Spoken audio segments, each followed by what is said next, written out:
Oke, denger sini. Bener, Sriwijaya itu pernah sampai ke Afrika. Nih buktinya. Des. Ya, cuma satu des.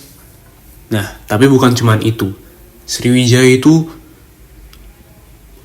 dia punya negara jajahan, atau maksudnya dia punya apalah istilahnya. Kamu lihat tuh seperti Venesia atau di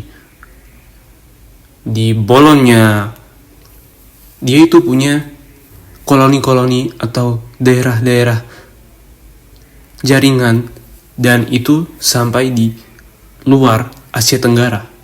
Bukan di luar sih, dia di Asia Tenggara, luar dari Indonesia. Nah, bukan hanya Majapahit yang seperti itu. Kita sering meninggalkan Sriwijaya, padahal dia itu juga sama besarnya. Dalam segi, pada zaman itu maksudnya. Pada zaman itu dia tuh hebat banget. Nah, pasti kalian penasaran kan, dia itu sampai kemana aja.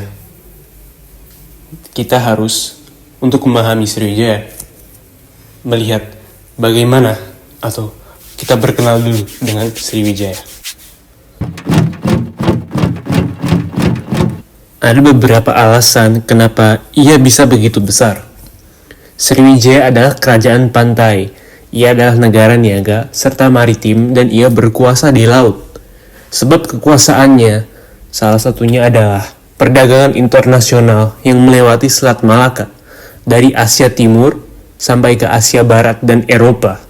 Sriwijaya adalah pusat perdagangan yang pertama yang bakal diberhentiin,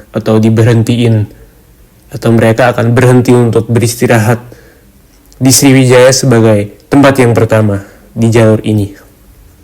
Kapal-kapal yang melalui Selat Malaka perlu singgah di pelabuhan untuk mengisi air minum serta perbekalan. Hal ini mendatangkan kekayaan bagi penduduk setempat, karena akan terjadi perdagangan antara kedua belah pihak.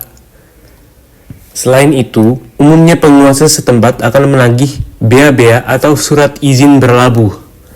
Tak jarang, ini akan berujung pada pertikaian hingga perombakan pada kapal yang berlabuh. Faktanya, pada zaman itu, perombakan adalah kegiatan yang lazim dilakukan oleh penguasa dan raja-raja, dan merupakan salah satu sumber pemasukan kas negara. Berhubung dengan itu, Sriwijaya berusaha menaklukkan seluruh pesisir Malaka untuk menciptakan monopoli. Maksudnya adalah agar semua tempat berlabuh di Selat Malaka jatuh dalam pengaruh Sriwijaya, agar ia bebas menentukan harga dalam berdagang dan bea berlabuh. Usahanya berhasil. Daerah Lampung, daerah Jambi, Semenanjung Malaka pun Genting Kera, Tonkin, dan Sri Lanka menjadi bagian monopoli Sriwijaya. Bicara soal kapal, Sriwijaya pun punya pelayarannya sendiri. Pada umumnya, pelayaran Sriwijaya terpusat pada pelayaran pulau-pulau Indonesia. Di zaman tersebut, pelayaran di Indonesia saja, yaitu dari Maluku ke Malaka, sudah merupakan prestasi yang besar, karena jarak itu panjangnya 1/8 dari lingkaran bumi. Demikian, pelayaran Sriwijaya tidak berhenti di situ. Pelayaran teratur juga diselenggarakan ke Malaka, Annam atau sebuah daerah di Vietnam, dan India.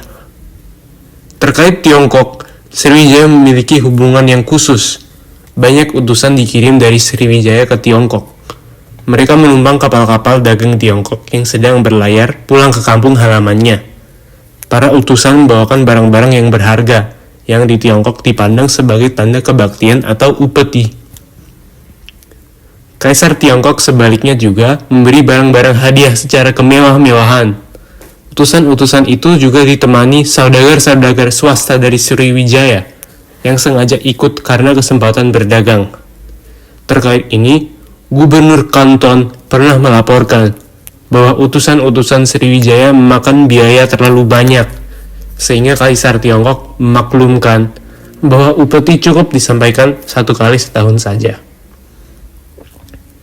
Pada masa puncaknya, Sriwijaya memiliki pengaruh dagang di daerah Palembang, Malaka, Sri Lanka, Thailand, Vietnam, dan Sunda atau Jawa Barat. Terlepas dari pertanyaan sampai sejauh mana saja pengaruhnya. Ada bukti bahwa jaringan dagang Sriwijaya menembus batasan benua. Berita dari suatu catatan Arab atau suatu catatan Arab. Aku benar-benar ingin menjelaskan kesan Arab di sini. Menceritakan perdagangan antara kapal-kapal Sriwijaya dengan pantai timur Afrika. Menurut berita ini, saudagar-saudagar Sumatera mengambil besi dari Sofala yang kemudian didagangkan terus ke India.